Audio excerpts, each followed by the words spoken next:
Simpson told police he was in Chicago at the time of the killings. OJ, wherever you are, for the sake of your family, for the sake of your children, please surrender immediately. In one of the most dramatic moments of the trial to date, prosecutors had Simpson try on the gloves. Wearing latex gloves to protect the evidence, Simpson appeared to have trouble putting them on. Prosecutors suggest he was only pretending the gloves were too small. If it doesn't fit, you must acquit. We, the jury, in the above entitled action, find the defendant Orenthal James Simpson not guilty of the crime of murder in violation of Penal Code Section 187A, a felony upon Nicole Brown Simpson. If one was to look for seminal moments in broadcasting that changed the face of America, we could start with Edward R. Murrow's pointed and superior commentaries, done in black and white, the assassination of President John F. Kennedy, man's first footsteps on the moon, perhaps the fall of the Berlin Wall. But nothing truly changed lives here in 2014 as what began on this day in 1994.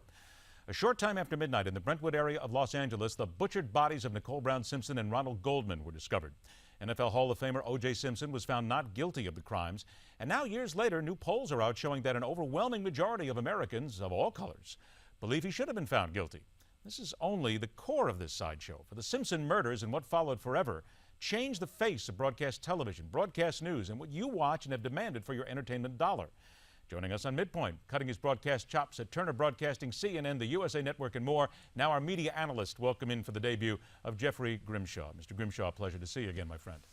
Thank you. Pleasure to see you. By the way, just so we get this started very quickly, where were you when you first heard and for the white Bronco chase? Well, I was in the midst of a pretty good birthday party, and someone turned on the television, and all the air was sucked out of the party as all of we broadcast executives and cable executives in the D.C. area at that time just gathered around, the proverbial fire to watch this unbelievable happening.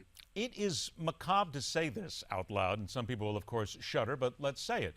At that time, I think it's fair that a number of people, because if you look at the networks here, CNN was in business, Fox News and MSNBC still hadn't debuted yet.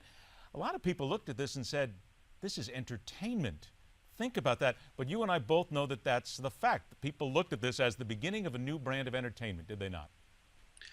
Yeah, I have to go along with that. I'll go a little further. I think that people saw, CNN at that time as this kind of unattainable plateau of news, and suddenly, because of the attention this was drawing, both the investigation and the ensuing trial, that executives at Fox and at NBC said there's gold in them thar hills, and there's news gold, and it doesn't have to be this kind of hard news, edge news. It can be kind of this soft social news.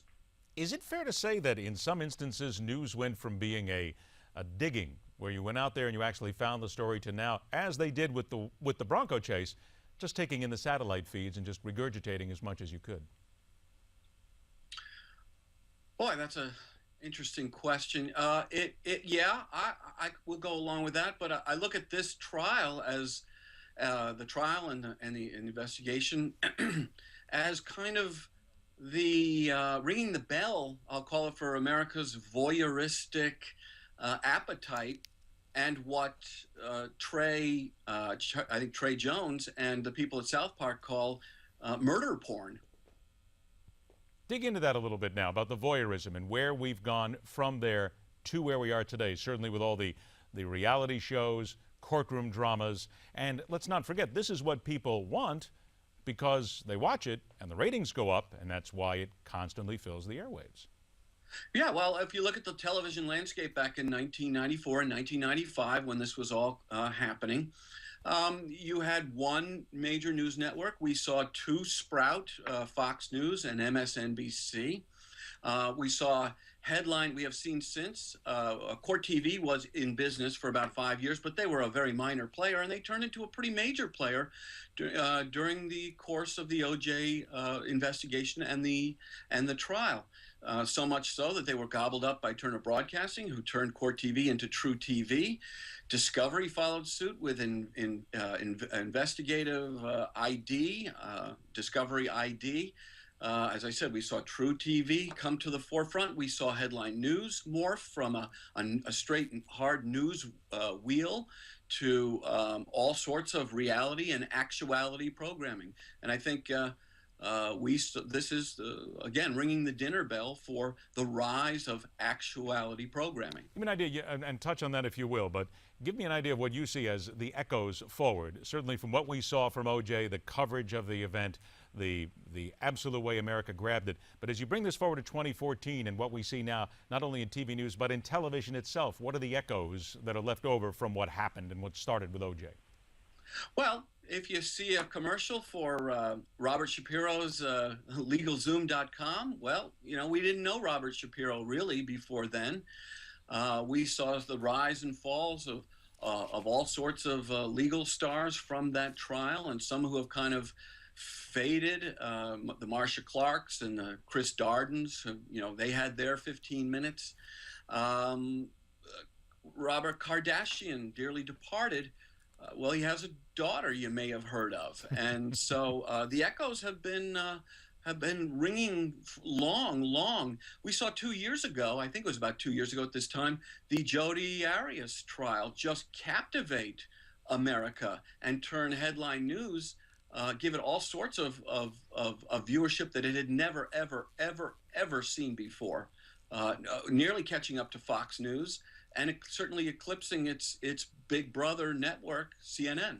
About 30 seconds or so that I have left here as you look forward. Wasn't there any good that came out of this? I mean, there seemed to be. Some people say that it certainly kicked up news broadcasting and news interest, and people pay a lot more attention to the news now. Whether you deem it news or entertainment, they still pay attention. It certainly widened the spectrum of news. Whether that spectrum is taking America to new intellectual heights, well, I have some opinions on that and probably not enough time to express them. So we get more, but the question is, do we get better? You want to try that intellectual side in 15 seconds? Well, we could just call it the dumbing down of America. I guess we'll leave it at that. I kind of figured you'd go there. And now, of course, you don't want to tell anybody, but you're going to go back and now watch on your TiVo the Kardashians from last night. I perfectly get it, Jeff. It's not a problem. Absolutely. Jeff, it's always a pleasure, my friend. Be well. We'll do this again. Thank you, sir. Take care. Jeffrey Grimshaw from the TV News. Just think about all the changes that have happened. So tell us, you watch news a little bit more now often than you did before? Well, here's the difference. You watch news here now because, quite frankly, this is Newsmax, and this is news for a smarter generation. Because especially on Midpoint, we question everything.